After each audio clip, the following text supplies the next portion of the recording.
Hello అండి, welcome to Priyanka vlogs అండి. ఈరోజు వ్లాగ్ వచ్చేసి లక్ష్మీదేవికి ఎంతో ఇష్టమైన యాలకుల మాల ఎలా చేయాలో చూపిస్తానండి.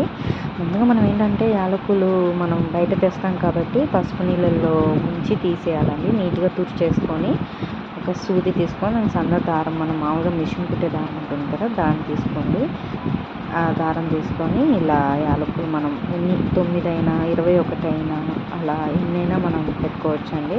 చూడండి ఎలా ఉందో. ఈ యాలకుల మాల ప్రత్యేకత ఏంటంటే మనకి ఎటువంటి ఆర్థిక సమస్యలు ఉన్నా, ఇంకా ఎటువంటి ఫినాన్షియల్ ప్రాబ్లమ్స్ ఉన్నా, ఎటువంటి అప్పుల బారి నుంచి తగ్గాలన్నా మనం ఈ యాలకుల మాల కానీ లక్ష్మీదేవికి వేస్తే ఎటువంటి పరిహారం అంటే అది చాలా మంచి పరిహారం అండి. శుక్రవారం రోజు కానీ మంగళవారం రోజు కానీ ఇలా యాలకుల మాల లక్ష్మీదేవికి సమర్పిస్తే తను చాలా ఆనందించి మన యొక్క ఆర్థిక సమస్యలన్నింటినీ కూడా తీరుస్తుందని మన పూర్వకాలంలో చెప్తే వింటూ ఉంటామండి. సో నేను కూడా అందుకని ఇలా యాలకుల మాల తీసి ఈరోజు శుక్రవారం కాబట్టి నేను వేశానండి.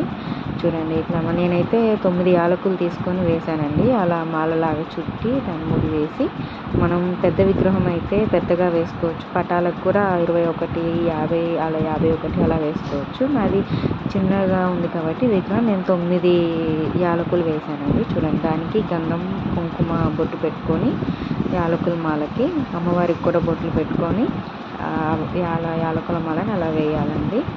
చూడండి, చాలా సులభం అండి. ఇట్లాంటి పరిహారం మీకు ఈజీగా అయిపోతుందని చెప్తున్నానండి. ఈ యాలకుల మాల పరిహారాన్ని తప్పకుండా మీరు కూడా సమర్పించాలండి. ఆ లక్ష్మీదేవికి ఎంతో ఇష్టం. తన కృప కూడా మీకు అందుతుందండి.